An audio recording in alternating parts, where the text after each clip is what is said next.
Jangankan harta kami, jangankan anak kami, jangankan suami kami, jangankan rumah kami, jangankan jabatan kami. Inna lillah, diri kami ini pun milik Allah, bukan punya kami. Kalau dia yang punya, apa salahnya dia ambil?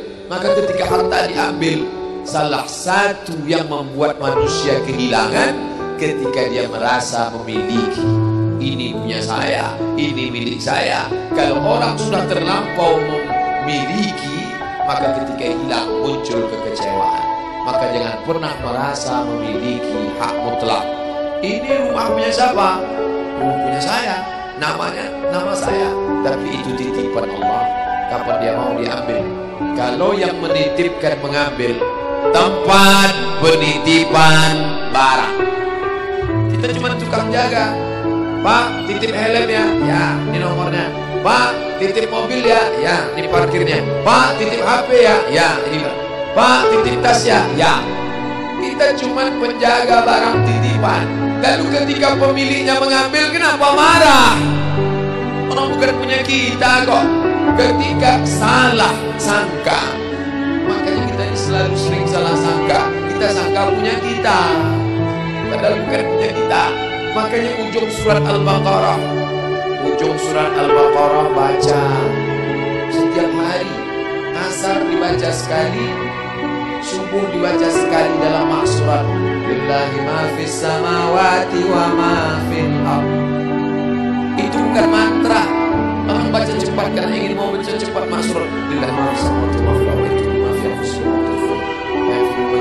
Itu bukan mantra. Kita sedang diingatkan pagi sekali, sore sekali. Lillahi ma fis samawati wa ma fil ardh. Apa yang di langit, apa yang di bumi, lillah, bukan punya kamu. Kenapa? Kalau sampai kita katakan punya kita, lalu ketika dia hilang, kita stres, kita depresi. Orang yang kehilangan anak, dia tidak sedih. Kenapa? Karena itu pergi duluan, nanti dia akan menyusul belakangnya. Suami kehilangan istri, dia tak sedih. Kenapa? Karena sudah dibawanya ganti yang baru, Pak Ustaz. Bukan. Dia tak sedih, kenapa? Karena dia tahu nanti saya akan berjumpa dengan dia di tempat yang lebih kekal abadi. Sekarang kalau saya hidup sama-sama dia, dia tua, dia keriput, dia sakit, dia mati. Nanti saya berjumpa lagi dengan dia. Di mana? Di tempat kekal abadi yang tak pernah sakit, tak pernah mati. La yadkhulul jannata ajuzun. Nenek-nenek tak masuk surga. Menangislah si nenek tadi begitu jumpa dengan Nabi. Kamu kenapa nangis? Kata Nabi. Ya Rasulullah, aku tersinggung ucapanmu. Kau bilang nenek-nenek tak masuk surga. Kata Nabi, memang tak ada orang tua di surga. Kalau begitu aku tak masuk surga. Kamu masuk. Terus nanti kamu masuk, kamu jadi muda lagi. Orang di surga itu umurnya 30, 33, 30, 31, 32, 33. Kenapa umur itu? Kalau nenek-nenek masuk surga, di dalam surga banyak kenikmatan. Sedang di surga, di dunia dia tak bisa. Pergi hari raya ke rumah orang, makanannya kacang tojin. Umur 70 mau makan apa? Makanya orang masuk surga itu umur 30, 31, 32, 33. Kenapa? Itulah usia yang bisa menikmati. Oh, jadi maknanya bukan orang tua tak masuk surga. Jadi ketika orang melihat pasangan saya mendahului saya, karena Allah lebih sayang, dia pergi ke tempat yang lebih sayang daripada kita. Orang menangis tak berhenti, dia menganggap dia pergi, oh dimakan cacing tanah dia. Padahal dia sudah pergi ke tempat yang lebih sayang daripada kita. Kita sayang, tapi sayang kita temporer. Ibu sayang pada anaknya, berapa jam dia bisa sayang? Pergi dia bekerja, dia tinggalkan. Pulang dia bekerja, dia tidur, dia lupa. Berapa banyak anak-anak masuk ke tempat air panas gara-gara orang tua lupa menjaga, teledor. Berapa banyak anak yang jatuh cacat, orang tua yang katanya sayang, tapi sayangnya itu terbatas. Dia sudah pergi ke tempat yang lebih sayang. Siapa dia? Bismillahirrahmanirrahim. Dengan nama Allah yang Maha Pengasih dan Maha Penyayang. Maka ketika ujian itu datang, ayat ini hilang. Saat ujian itu datang, ayat yang dikaji malam ini, hadis yang dikaji malam ini hilang, terbang, melayang, tak berkesan. Ada orang lain yang mengingatkan. Tadi pagi saya takziah. wajah sahabat saya ini ustaz, tapi tadi wajahnya lusuh. Turun, nampak dia sedang bersusah hati, maknya meninggal dunia.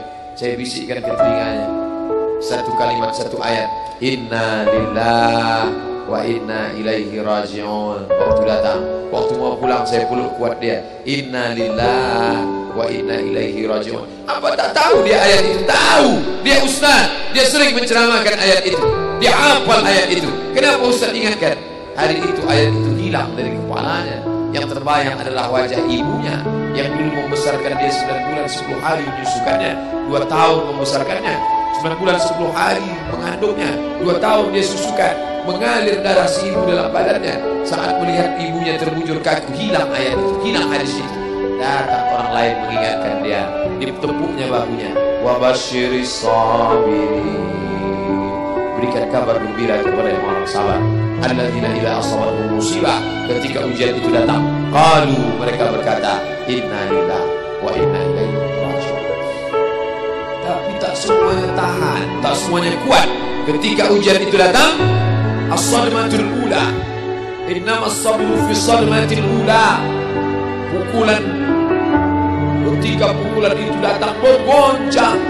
Berapa banyak orang bercerita, Pak Ustaz, ketika sampai berita itu rasanya lunak tanah ini dipijak, Pak Ustaz, bergoyang dunia ini, Pak Ustaz.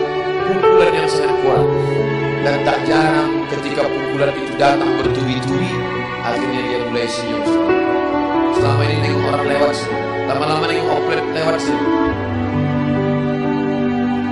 Apa yang dikatakan Allah Subhanahu wa Ta'ala? Apa maknanya? Tidak ada tempat bersandar yang paling kuat kecuali dia. Bersandar di sebatang pohon, pohon akan laku. Bersandar kepada orang, orang akan mati. Bersandar kepada dia, hayyun la yamut, dia yang hidup tidak akan mati itu selama. Ya hayyu ya qayyum ya bani as-samawati wal ard ya zal jalali wal ikram ya fa'ilun lima yurid ya man arada amran innama amruhu idza arada syai'an ay yaqula lahu kun. Maka berserahlah kepada dia. Makanya selesai salat tadi kita diajak imam berserah kepada dia. La ilaha illallah wahdahu la syarika lah, lahul mulku wa lahul hamdu yuhyi wa yumiit. 4 inilah yang membuat orang kuat. Lahul mulku, kalau kekuasaanmu hilang, jangan kau sedih. Kenapa? Karena yang punya itu dia. Lahul mulku. Kalau kau dulu dipuji-puji orang, jangan kau sedih. Kenapa? Karena yang punya pujian dia. Lahul mulku wa lahul hamdu. Kalau keluargamu hilang, jangan kau sedih, karena punya dia. Yuhyi wa yumiit. Dia yang menghidupkan, dia yang